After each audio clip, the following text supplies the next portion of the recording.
Bona tarda, bona tarda i benvinguts. Abans d'entrar a dins de la nostra activitat cultural del dimarts dia d'avui, de la nostra agenda, els hi vull donar o recordar un parell de notícies. En principi, la primera és que el dilluns que ve, a les 7 de la tarda, tindrà lloc la presentació aquí en el Saló d'Actes del llibre L'aportació de Catalunya a la història de la penicil·lina. 75 anys de l'obtenció d'una penicil·lina catalana.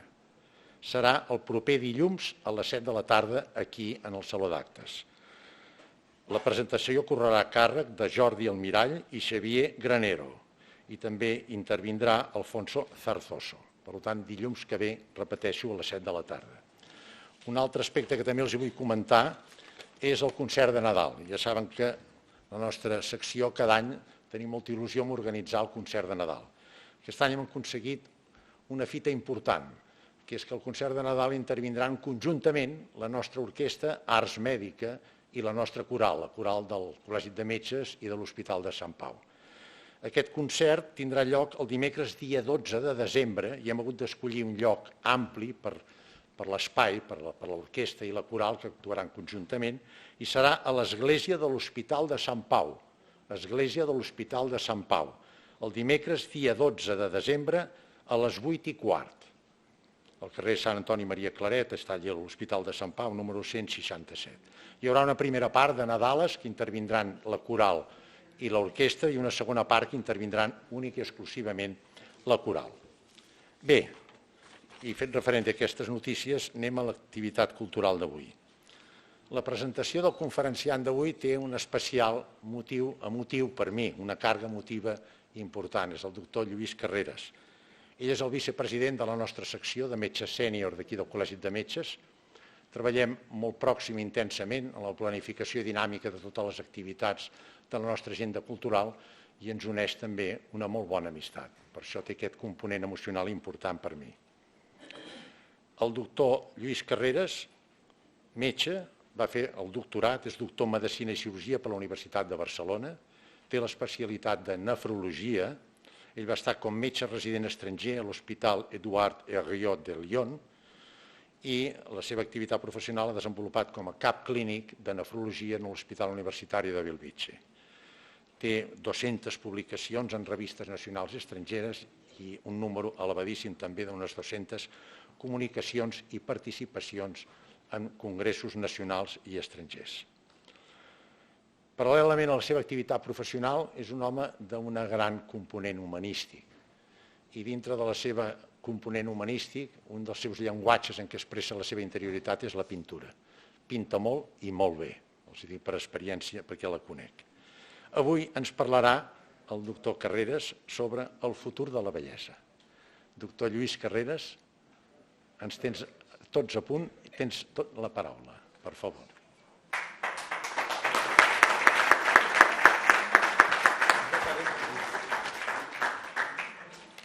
Bueno, això de buscar una persona...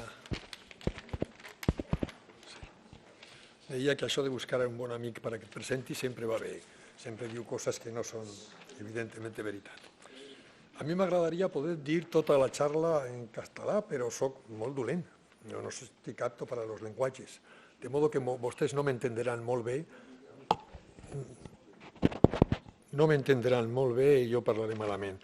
Així que, en el seu permís, parlaré en castellà. Y parlarem del futuro de la vejez. Si nos echamos un poco en el tiempo, recordaremos cuando teníamos muchos menos años, hace 50 años. Fue el año 68. En el año 68 fue un año especial, fue el año que ocurrió lo de aquella revuelta de París, el Mayo francés, la primavera de Praga, los sucesos en México que estuvieron bastante acallados pero que fueron dramáticos, un poco antes de las Olimpiadas, y miles de protestas contra la guerra del Vietnam por todos los sitios.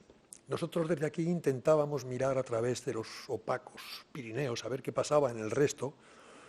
Nos enterábamos de poco, pero nos gustaba la música y dentro de ellas recuerdo que encontré en la carátula de un disco de un musical que ustedes recordarán que se llamaba Hair, recordarán que, bueno, recordarán no porque no lo habrán leído, pero había dentro de la carátula una frase que se me quedó grabada y es que decía que ese año 68 el 68% de la población del mundo occidental era joven, tenía menos de 30 años. Aquello fue tremendo, pero no nos dimos cuenta de lo que significaba. Fue el triunfo de la juventud, fue el triunfo de una juventud especial. Desaparecieron las fajas y las corbatas, aparecieron melenas y pantalones vaqueros, nos arrinconaron, nos arrinconaron. Nosotros no podemos ahora, 50 años después, sufrir aquellas consecuencias. Por supuesto, no era una cosa nueva, no era algo que ocurriese nuevamente, esa especie de separar al viejo del mundo activo. Era algo que venía de lejos, muy de lejos, pero al cual se apuntaron. Si recordamos, ya Aristóteles, en su retórica, tiene una serie de aforismos que en nada benefician al viejo. Es verdaderamente contrario, opinan, pero no están ciertos, son maliciosos y suspicaces, por falta de confianza como por los tiempos pasados y sus experiencias, no ambicionan nada grandioso, se limitan a lo necesario para vivir, en fin, nos ponen verdes, ¿no? Son cobardes, incapaces de arriesgar como los jóvenes, viven del recuerdo, etcétera, ¿no? Luego intentó maquillarlos un poco, maquilló un poco diciendo que bueno, que nuestros placeres eran diferentes, que esto era otra cosa, pero vamos, no acabó. Y esto se ha seguido persistiendo, ha prendido en el acervo de nuestra sociedad. Ha seguido así y hoy nos encontramos con que pensadores actuales, como por ejemplo Javier Sálava, pues llega a decir que tachamos lo viejo, que lo eliminamos de nuestras vistas, que lo situamos donde no moleste. O, por ejemplo, peor es la frase del que fue ministro japonés de Finanzas, que dijo sencillamente que los ancianos lo que tienen que hacer es darse prisa y morirse. O Aro Teglen, que asegura que la división en la sociedad es debida a que los mayores no se mueren. El problema para estas cosas, hay otras muchas que están en nuestro sistema. Por ejemplo, ¿quién no ha cantado el Gaudeamus Igitur, que lo hemos cantado con tanta vehemencia? Y hay una estrofa que habla de la molestam senectuten, ¿no? Esta separación, este distanciamiento de la juventud es sobre el que protesto porque creo que todavía tenemos muchas cosas que hacer. Nosotros hemos cumplido con lo que tenía y con lo que esperaba de nosotros la sociedad, lo hemos hecho. Y todos estos que nos separan de la vida activa están por hacerlo. Y al paso que van, no creo que marchen bien, no creo que vayan marchando bien. Se sabe que en la medición del tiempo es difícil medir una circunstancia de la cual ignoramos todas las características, pero sabemos, lo dice el Génesis, que Matusalén vivió 969 años. Eso no es extraño, puesto que su padre, Enoc, vivió 905, había una carga genética familiar, y Lamec 770, ¿no? Vivieron muchísimos años todos ellos. Sabemos, por ejemplo, que esta medición del tiempo ha ido variando. Por ejemplo, en el Quijote, en un párrafo determinado, una sobrina del Quijote dice que andaba por la edad agobiado cuando contaba 50 años de edad. Claro, en aquel tiempo la gente se moría bastante antes. Honorato de Balzac dice en una de sus novelas, refiriéndose a la mujer madura, y la novela se titula La mujer de 30 años. O incluso un físico reciente, en fin, pero hablaríamos de muchos ejemplos de ellos que no vienen al caso. No vienen al caso. En todo esto nos encontramos con que, no sé cómo funciona esto, que hasta hace poco tiempo las edades se mantenían exactas, pero ahora se han ido superando. En 1800 no se conocía a nadie que hubiera vivido 100 años, o en 1950 nadie se sabía de nadie que hubiera vivido 150 años. En los últimos 130 años la edad máxima ha ido aumentándose. Ahora se dice que en cada década la esperanza de vida sube 2 años y medio. Por lo tanto, tenemos por delante bastantes cosas que hacer. Sin embargo, existen algunas cosas, pasemos para atrás, sin embargo existen algunas cosas. Nos encontramos con un fenómeno en el cual la vida acaba con el problema más grande para la sociedad y que no está resuelto, que es la muerte. Hasta la actualidad hemos estado luchando para vivir. Nos hemos rodeado de instrumentos casi ortopédicos, bastones y gafas y dentaduras postizas. Hemos hecho órganos artificiales, estamos trasplantando con relativa facilidad, incluso pues creamos órganos en animales huéspedes. Se vienen haciendo muchísimas cosas, ¿no? Pero coincidimos con lo dicho, creo que era otra vez, de nuevo era, pues no era, pero bueno, Aristóteles lo dijo, que la vida era como una hoguera que se iba apagando lentamente, y ahí debemos diferir. Parece que efectivamente todo el mundo está en esa situación. Apenas los pensadores nuestros, por ejemplo nuestras religiones, no luchaban contra la muerte, la aceptaban, era el destino inevitable, era lo que daba sentido a la vida. Nos prometían una vida posterior. Curiosamente, todas las religiones lo dicen acerca de una inmortalidad posterior, pero resulta que todos esos infinitos siglos que nos van a continuar dependen exclusivamente y son juzgados por lo que hagamos en el siglo que vivimos, lo cual no deja de ser un poco raro. Pues bien, parece como si todos tuviésemos unos límites. Todas las especies tienen un límite en su edad que además es homogéneo. Los ratones viven 4 años, los caracoles 15, excepto en Lleida, que por otros motivos no viven tanto. El fiero león vive hasta 40 años y la ballena boreal, que es el mamífero más grande conocido, 200, e incluso se supone que puede haber unos crustáceos que lleguen a vivir 400 años. La verdad es que la gente ha vivido muy próxima a la muerte hasta ahora y la han aceptado como una cosa muy natural en todos los estamentos. No tiene que salir esta señora aquí todavía. Pero bueno, puestos a hablar de ella, ya que sale la diapositiva, diremos que en la especie humana el récord fehaciente, es que no podía ser, tenía que acabar así porque esto no se sostiene. Y entre el papel y el marcador, esta señora que decíamos tiene el récord de longevidad de la humanidad de una manera fehaciente. Es Jean-Louis Clément. Esta señora, que es vecina de aquí, de Arles, vivió 122 años con una constancia y partida de nacimiento y de defunción. Vivió de 1875 a 1997. Bien es verdad que esta señora pudo vivir así porque no trabajó en su vida. Esto siempre es bueno. Esta mujer iba a la ópera, practicaba la esgrima, jugaba al tenis, vivía muy bien, incluso fumaba. Esto no conviene decirlo. Ella aseguraba que fumó hasta los 117 años. Fumaba poco, pero fumaba. Como cosa curiosa, hay cosas que nos pueden ocurrir, aquí están las cosas del futuro, obtuvo una renta vitalicia a cambio de su domicilio en un momento determinado, cuando tenía 90 años. Monsieur Refrey hizo el negocio y pocos años después se murió de un infarto, posiblemente por lo que había hecho. Su pobre mujer continuó pagando las cuotas correspondientes y parece ser que acabaron pagando 3 veces el precio de la casa. Es cierto que la Unión Soviética, cuando tenían aquella nomenclatura que era gerontocrática como pocas, sacó una colección de sellos de un camarada que había vivido 150 y tantos. Y posteriormente los colombianos hicieron otra emisión de sellos diciendo que ellos tenían uno de 160 y pico, pero no hay constancia exacta de que esto pudiera ocurrir. Decíamos que la muerte sigue siendo el concepto inevitable, incluso entre las clases altas. He puesto un ejemplo solo, por ejemplo, el rey Eduardo I de Inglaterra tuvo 16 hijos, de los cuales solo 6 alcanzaron los 11 años, la muerte era presente continuamente. 3 llegaron a los 40. El último, Eduardo I, se casó con Isabel de Francia y mandó asesinarlo a los 43. De modo que la muerte existía por todos los sitios, de manera continua. Hoy, para algunos autores, por ejemplo, en Nature, la revista, aseguran en un estudio descomunal que han visto que desde la década en la cual murió la tal Calment, las cosas se han estancado. Habían ido creciendo en edad y se iban encontrando cada vez mayores en la gente. Por ejemplo, en 1900, solo el 25% de los norteamericanos alcanzaban los 65 años. Hoy lo alcanzan el 70 o el 80%. Y un 30% llega a los 80 años. Se van estirando estas edades, pero algunos... La Escuela de Medicina Albert Einstein de Nueva York asegura que no, que hay una obsolescencia y que tenemos unos límites. No es así.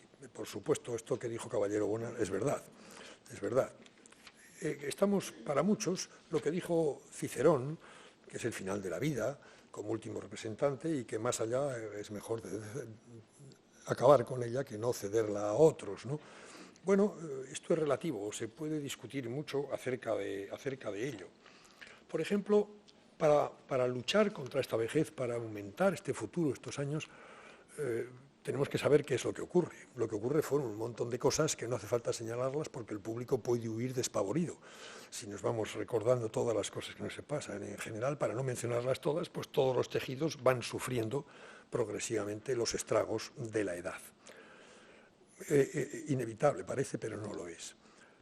Muchas de las cosas que nos ocurren son debidas precisamente a aquellos mecanismos que nos han podido mantener en vida frente a un mundo hostil, frente a una serie de cosas que no son negativas. Esos mismos elementos, esos mismos sistemas son los que acaban produciéndonos nuestro daño. Por ejemplo, en nuestra especialidad, digo nuestra porque hay varios nefrólogos, se habla muy dramáticamente de que el hombre es una lucha continua para mantener la osmolaridad, y dicen que esa osmolaridad es la de los océanos primitivos, lo cual queda muy bien, pero es mentira, porque no creo que nadie haya podido medir cuál era la osmolaridad de los océanos primitivos, y mucho menos cuando se sabe que no tiene la misma el Pacífico que el Atlántico Norte, ¿no? Y frente a la acidosis, la creación de hidrogeniones es continua. Frente a ella tenemos que crear soluciones tampón, tenemos que hacer trabajar al riñón o al pulmón desaforadamente, y esto acaba pasando factura, acaba dañándonos. Es lo que hoy se sostiene y, por lo tanto, parece que sea un problema técnico, parece que sea algo parecido a una enfermedad. Según la Academia de la Lengua, podría entrar en la definición de enfermedad, la vejez. Sería algo que se contrae alrededor de los 30 años, cuando acaba la vejez, y a partir de ahí pues uno va empeorando progresivamente. Las causas de este empeoramiento son conocidas. Unas son exógenas y otras son endógenas. Las conocemos unas y otras y volveremos sobre ellas progresivamente. Las endógenas, que iremos hablando de ellas, quizá la más conocida es lo que ocurre con los telómeros. Esto se ha hablado repetidamente. Los telómeros son unas estructuras que están en las partes finales de los cromosomas y que ayudan a mantener su integridad, defienden su ADN, evitan que se mezclen, etc. Estos telómeros, a cada división celular, se van estropeando, se van deshilachando hasta que llega un momento en que están casi desaparecidos, en cuyo momento empiezan a ocurrir cosas. Se van formando una masa de cromosomas, el ADN se estropea y pueden aparecer todas las cosas derivadas de ellos, entre otras, pues este aspecto de vejez que hay. Los telómeros los he puesto los primeros porque por sí solos ya han condicionado 2 premios Nobel. Es un tema interesante del cual salen 2 vías. Salen 2 vías porque tenemos que recordar que los telómeros se mantienen intactos si hay una enzima que se llama telomerasa. Las células por ejemplo, de un embrión, de un feto, llegan a reproducirse unas 80 veces. Las de un hombre de 40 años pues, se reproducen en cultivos unos 40 años. Las de uno de 80, pues unos 30 años o menos, ¿no? Las células cancerosas parecen inmortales, parece que se van continuamente reproduciendo. Se atribuye a la acción de esta telomerasa el mantenimiento del telómero. Esto nos trae esas 2 vías de las que hablábamos, que por un lado se puede trabajar para vencer las neoplasias y por otro lado se puede trabajar para obtener la longevidad. Esto que lo hagan otros no puedo hacerlo todo yo, más que expresarlo. Existen muchas más cosas que son endógenas, como por ejemplo el oxígeno tan necesario para nuestra vida, provoca grandes problemas cuando se une a los radicales libres, aquellos radicales que salen de la ruptura de las moléculas de nuestro metabolismo interior, que se adhieren con una facilidad tremenda a otros cuerpos y que dan lugar a miles de cosas heterogéneas que nos acaban fastidiando todo lo que encuentran. Se ha hablado mucho, los radicales libres se ven además acentuados por algunos otros problemas exógenos que después veremos, acerca del hecho que es contundente de que las mujeres viven mucho más que los hombres. Se ha podido ver, es diferente en las diferentes regiones del mundo, pero es cierto, no se atribuye a ninguna cosa especial, a ninguna cosa fisiológica, a ninguna cosa anatómica, sino que se atribuye a que llevan una vida más ordenada que la de los caballeros. Los factores genéticos no son tan importantes como pueda parecer cuando hablamos de una familia longeva. No, se han hecho estudios y entre los longevos se ha visto que solo en un 25% de los casos podría haber una influencia. Lo que sí se ha visto es que la presencia en algunos sujetos de un polimorfismo del gen de la proteína de transferencia del colesterol éster puede producir efectos positivos a quien la tiene, puede marchar mejor. O como al contrario, las alteraciones del gen visto en la enfermedad de Werner, el VRN, también trae efectos en sentido contrario, efectos negativos, pero se podrían intentar modificar. Las mutaciones del gen DAF16, que es un regulador de la insulina, factor de crecimiento, ha dado buenos resultados con aquellas cosas que se hacen de introducir el gen en un virus y después meter el virus en un organismo que vaya por todas las células. Y entonces este gen ha hecho que un gusano, un nematodo, cuyo nombre para mí es impronunciable, no lo recuerdo, pero que acaba en elegans, ha llegado a duplicar la edad de vida normal en estos gusanos. Pueden ser hechos que nos pueden ayudar.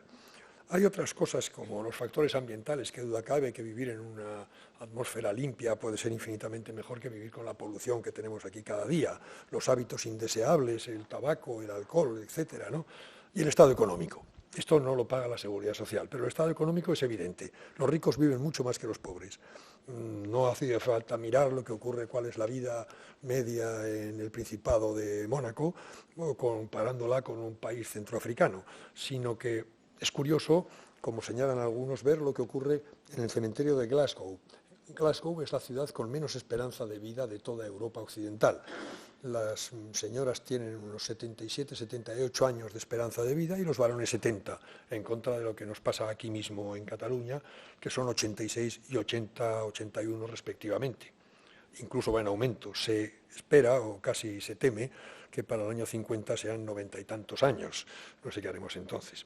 Pues bien, en este cementerio de Glasgow se puede ver cómo los sujetos que tienen grandes mausoleos tienen escrita allí la edad del que está adentro y es mucho mayor que los que viven o han sido enterrados en cualquier otro sitio de un nicho sin nada.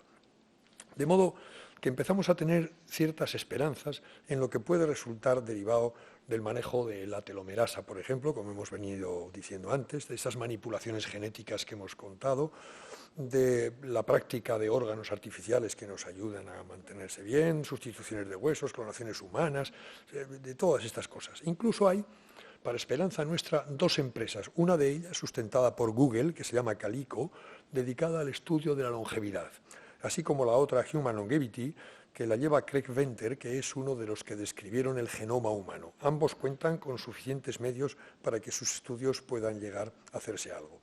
Junto con estas cosas tenemos otros factores que también pueden ser, en su momento, pueden ayudarnos. Por ejemplo, la rapamicina es un inmunosupresor muy utilizado en trasplantes, la cual se ha podido comprobar experimentalmente que retrasa el crecimiento celular, llega incluso a vencer tumores. La telomerasa, ya hemos hablado de ella. La L-Dopa, debería hablarse de ella como en los anuncios de televisión, porque por lo visto sirve para todo. La L-Dopa es un precursor de la dopamina que atraviesa la membrana cerebroespinal y puede entrar dentro del cerebro y entonces mejora no solamente el Parkinson, que es para lo que viene dándose, sino que mejora ciertos estados cognitivos, aumenta la libido, mejora las alteraciones del sueño. Creo que vendrá anunciada dentro de poco en televisión, ¿no? Los derivados del ácido retinoico hasta ahora se han empleado exclusivamente en usos locales sobre la piel, ¿no? Lo emplean las casas de belleza, pero se ve que aumentan la epidermis y también consiguen ciertos efectos benéficos acerca de las renovaciones celulares. Los antioxidantes son conocidos de todo el mundo. La hormona de crecimiento es muy utilizada por todos los astros de Hollywood para acabar con aquella piel que se nos pone a los viejos casi transparente. Todo lo que esperamos de las madres, las modificaciones genéticas y, de nuevo, lo que decíamos. Pero claro, todo esto está lejos de nosotros. Coger a todas estas cosas están en la línea del horizonte. La línea del horizonte es aquella que más se aleja cuanto más nos acercamos. Es difícil que podamos beneficiarnos de todos estos avances que ya se ven en la lejanía. De momento tenemos que conservarnos con remedios casi caseros. Vitaminas C y E, carotenoides y polifenoles. No tenemos otras cosas mejores que hacer. Junto con ello, evitar los factores de riesgo. La obesidad está siendo un factor de riesgo importantísimo. Se dice que el gasto que provoca en la gente es equivalente a lo que está provocando la lucha contra el narcotráfico o la violencia armada. se habla de que hay 260 millones de gente obesa en el mundo, no sé cómo nos han contado, pero es así. El sedentarismo es otro de los problemas, siempre se ha dicho que hay que caminar, que mejor subir escaleras que no bajarlas, porque acaba uno pagando todas las escaleras que baja. La lucha contra la hipertensión arterial, la hipertensión arterial ya se sabe que afecta a un 18% casi de nuestra población y la mitad están sin descubrir. De la soledad no vamos a hacer más dramático todavía el tema de lo que ocurre al anciano, tabaquismo, las dietas inadecuadas, el sol es un gran enemigo también a través de la piel puede hacer verdaderos daños también. Incluso el estrés, las radiaciones, las dietas ricas en grasas, etcétera, ¿no? Todo esto está trayendo una serie de condiciones porque, a pesar de las pocas cosas que hasta ahora hemos hecho para alargar nuestro futuro, podemos ver cómo las pirámides de la edad, cuando teníamos hace unos años, era una pirámide normal, con más jóvenes que viejos, se va a cambiar progresivamente a tener una cantidad de viejos enormes y muy pocos jóvenes que lo sustentan, y al paso que vamos con muy pocos medios también para poder hacerlo. Las consecuencias del envejecimiento son claras. Habrá problemas sociales, habrá problemas familiares, entre otros, el hecho de que en este mundo y en este momento el joven se deja llevar por la inmediatez. Estamos luchando contra todas estas cosas digitales que nos están atacando por todos los sitios, debemos combatirlas, debemos intentar, pues, desde aprender idiomas hasta meternos en las últimas tecnologías. Lo mismo podemos decir de culturales y de políticas. El anciano, por definición, es un hombre conservador. No sé qué problemas podrá traer esto, pero lo serán. Bueno, esto es lo mismo de lo que nos va a ocurrir dentro de unos años, ¿no? El ejercicio físico, el evitar tóxicos, la activa vida social, el comunicarse con otros, son factores de riesgo que hay que evitar. Recordar con cariño, siempre recuerdo este dibujo que es uno de los últimos de Goya. Goya al final de su vida todavía hizo este dibujo que está muy bien hecho y además llegó a escribir arriba a la derecha, dice, aún aprendo. Debería ser un lema para todo el mundo en cualquier momento, ¿no? Los americanos, que le dan más alegría a la vida, aseguran que un ejercicio moderado, 4 piezas de fruta, 2 vasos de vino y no fumar, que aumenta 14 años la vida de una persona. Supongo que la señora que está a su lado también tiene algo que ver, pero de esto no mencionan nada, ¿no? Sin embargo, cuando ya podemos ver desde lejos que nos espera, si no a nosotros exactamente, dentro de poco espera un mejor futuro a las generaciones que vienen, nos encontramos con unos problemas prácticamente inesperados. Uno de ellos es la globalización, la inteligencia artificial y el cambio climático. En cuanto a la globalización, son muchos los autores que hablan del peligro que trae la hibridación, de cómo el híbrido, el mestizo, el mulato, es una persona más débil que cualquiera de las otras razas. Todos estos señores que aquí he mencionado para ahorrar han venido diciéndolo desde tiempo inmemorial, empezando por Darwin hasta acabar los otros. Los dos últimos, Rebecca Ackerman y Maritón Torres, han llegado a hacer la misma prueba en babuinos de distintas razas y también han obtenido lo mismo. Donald Pearson, por ejemplo, tiene un pequeño estudio en Bahía, en Brasil, donde demuestra que los mestizos mueren más por tuberculosis que blancos o negros. No se trata de un problema exclusivamente económico, hay algo más. Nosotros, por ejemplo, el paciente mestizo, por alguna ley que ignoro, recoge aquellos defectos propios de una de las razas. Por ejemplo, de los negros, el mestizo toma con frecuencia la anemia falciforme, que prácticamente está desaparecida entre los blancos, mientras que el blanco comunica al mestizo la fibrosis quística, que prácticamente no se ve entre los negros. Esto es así. La anemia falciforme, además, ha sido un método extraño de defensa frente a la malaria. No sé si es algo que está en un paso evolutivo para acabar de defenderlos, pero la anemia falciforme también puede acabar con la persona. No sé si es mejor acabar con la malaria o con la anemia falciforme. El plasmodium se ve incapaz de meterse en los hematíes deformados de esta anemia. Ese puede ser un problema, pero hay problemas elementales. Por ejemplo, en este cruce de razas, el hecho del prognatismo que tienen los negros hace que muchos mulatos tengan verdadero problema a la hora de morder. Las piezas dentarias no encajan bien, hasta el punto de que muchos no pueden morder con los incisivos y tienen que hacerlo con los molares. Puede parecer una charla xenófoba esta, pero simplemente es llamar la atención sobre este cruce tan enorme y los problemas que podrán traer en un futuro. Al llegar a este punto, ya final de todo ello, podemos quedarnos un tanto deprimidos al ver que no hay una solución evidente e inmediata para prolongar nuestra cómoda vida en este mundo. No querríamos.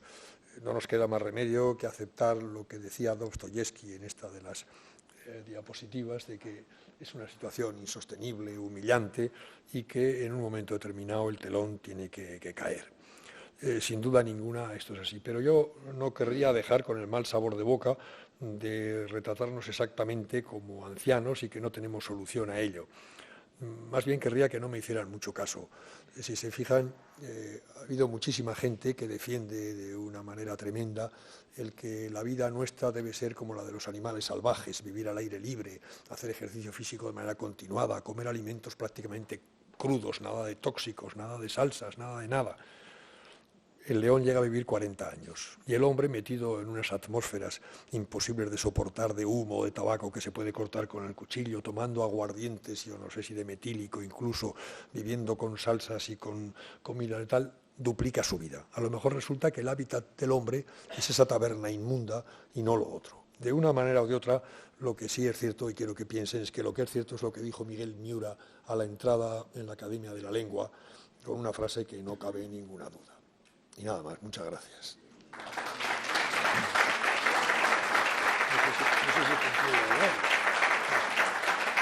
Muchas gracias.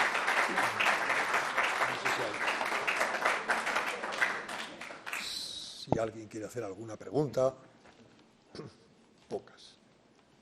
Yo quiero hacer preguntas. Oh. Perdóname que Te echaba a faltar. Dime. cuando un hombre da una conferencia como tú, si algún atrevido no viene y dice algo, aquello no vale. No. Es maravilla, pero a lo ortodoxo. ¿Qué querías que hubiese? Déjame que cuente la anécdota de Aray. Aray es un judío, baptista, casado, y que además es profesor de historia de la militar. Este hombre dice lo más gordo que se ha dicho. Hasta llegar al Homo sapiens, hasta que Australopithecus llega al Homo, no hay un Homo. Hay 6 especies de Homo que no divergen del resto. Tienen sus pequeños grupos, se protegen, no son demasiado agresivos, y de pronto aparece el Homo sapiens, que en un poco de tiempo se convierte en Dios, hace lo que no ha hecho ningún animal. Por lo tanto, todo esto que tú dices no vale porque ha aparecido un bicho que se comporta de forma distinta, por un ambiente, el que sea, o por unos que son más lo que sean. Hay una frase genial que dice, el hombre evoluciona, o por 1 millón de años, o por un cromosoma defectuoso. No sé, el hombre es el único animal que ha sobrevivido en un mundo en guerra. El mundo ha luchado siempre, los animales están dotados de armas, tienen garras en los felinos, venenos en las serpientes y cuernos en otros animales, y el hombre era tal vez el más débil de la creación, nace prematuramente, es evidente. Pero tenemos un cerebro y hemos construido más armas que ningún otro y peores. Pero claro, no me voy a echar a llorar yo ahora por la condición de hombre, que no me queda más remedio que aceptar y llevar la herencia de todas las guerras que hemos provocado, ¿no? Es así.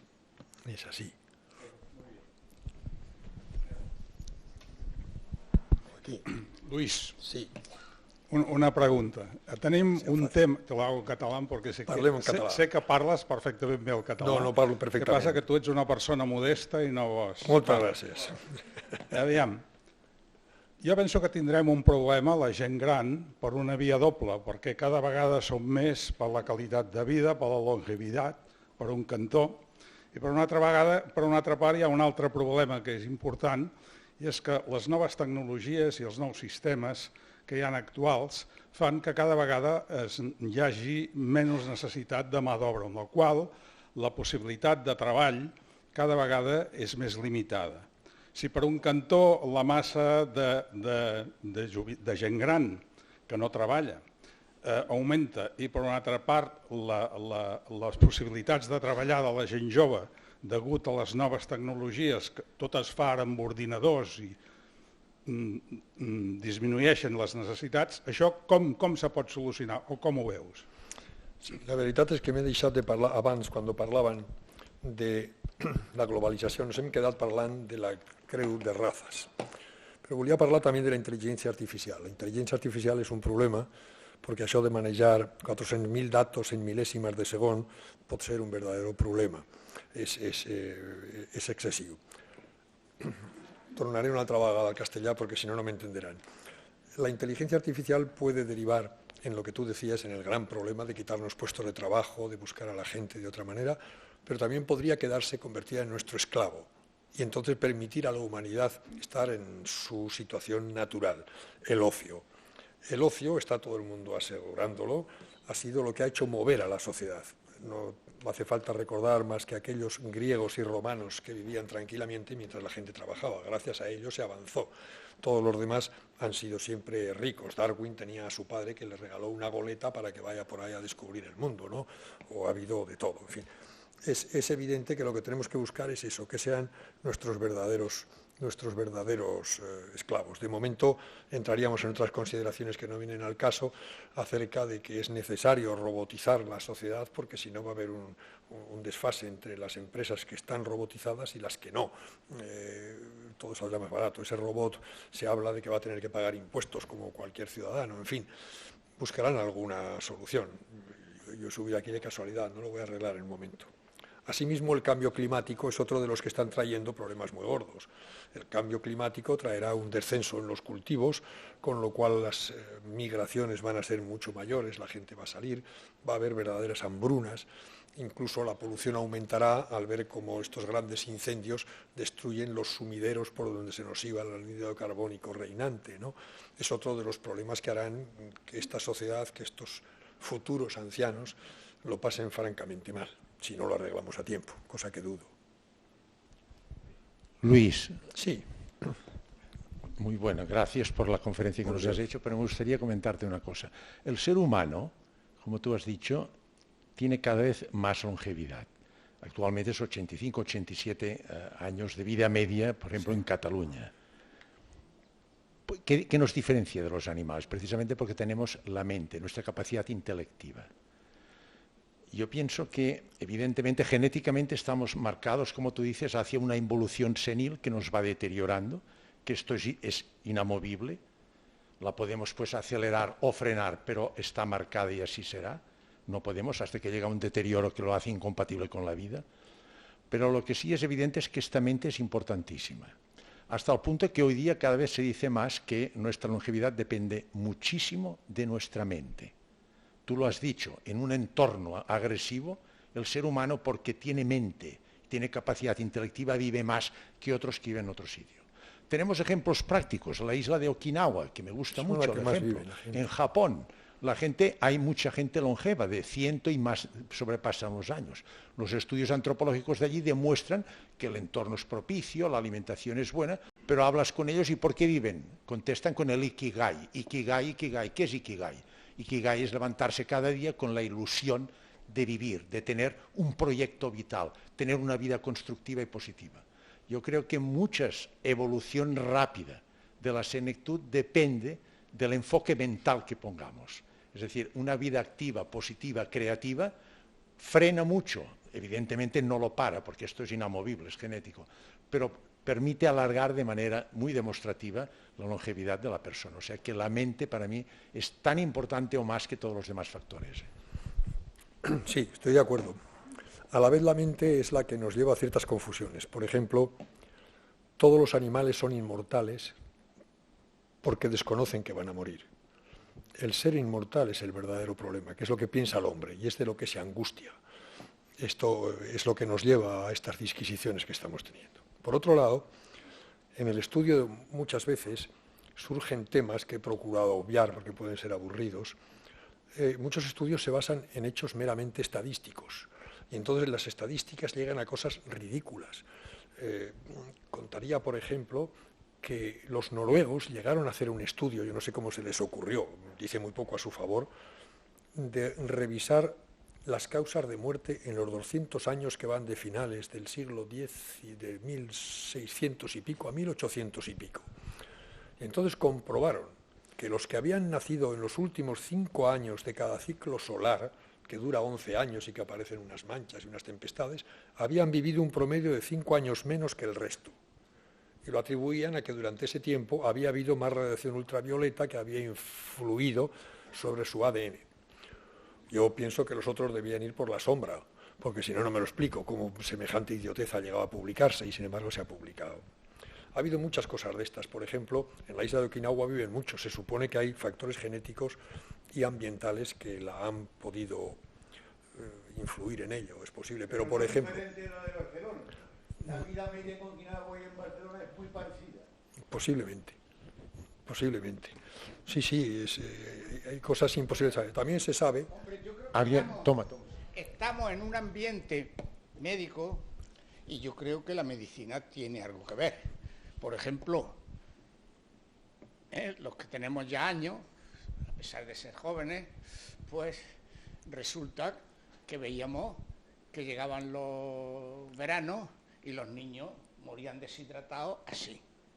Que llegaba el invierno y los abuelos se morían, pues vaya, abuelos no llegaban. Los enfermos cardíacos tenían un reumatismo y ese moría joven, tenían problemas cardíacos, que hoy se les soluciona. Yo creo que la medicina tiene algo que ver independientemente de todos los factores que son evidentes. Sí. También ha habido, referente a los casos estadísticos, por ejemplo, es curioso señalar cómo en la Iglesia Adventista del Séptimo Día es donde más centenarios existen. Son medidas que no conducen a nada. Creo que hay que sustituir muchas cosas estadísticas. No podemos fiarnos de ello.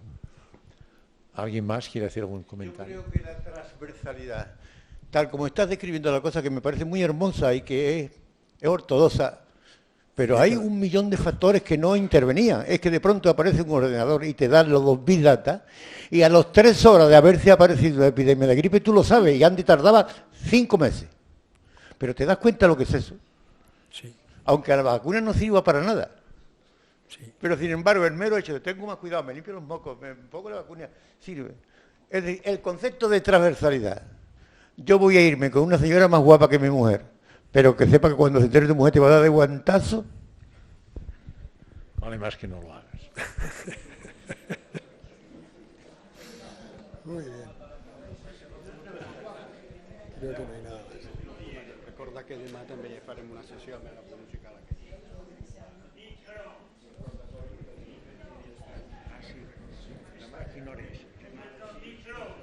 Piden el micro por detrás.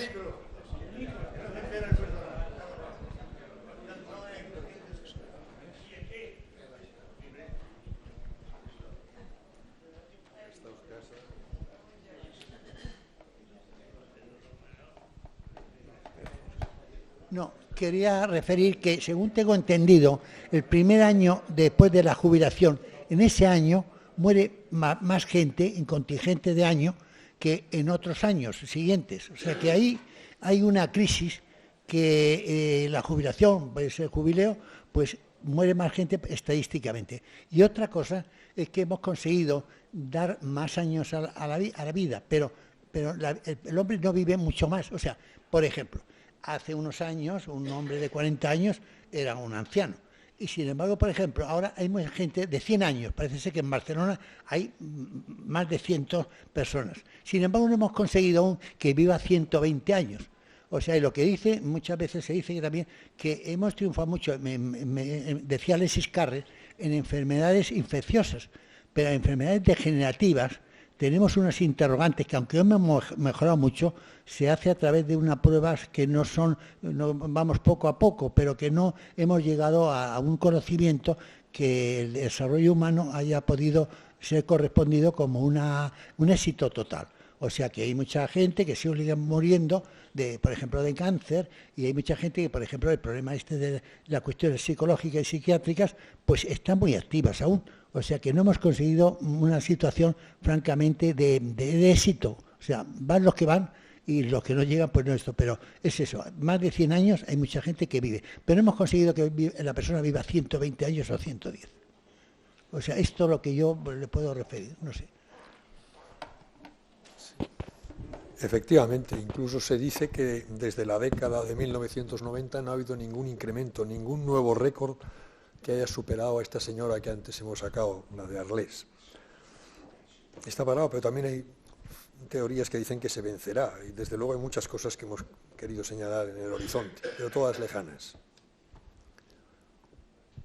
Si no hay nada más, podemos marchar a disfrutar de nuestra jubilación.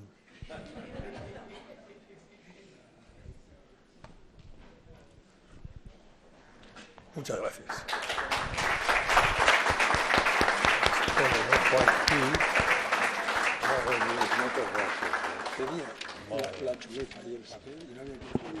Els vull recordar, sisplau, que se m'havia oblidat, que demà, que no és habitual, és el tercer dimecres de cada mes que tenim activitat cultural dins de la nostra agenda. Dimecres, dia 14, a les 6 de la tarda, hi ha el Busby Berkeley, la música dels musicals clàssics. Estarà conduïda per Albert Beorlegui, que és un gran comentarista cinematogràfic. Demà a les 6 de la tarda, per tant, tenim també activitat dins de la nostra agenda cultural. Gràcies. Molt bé.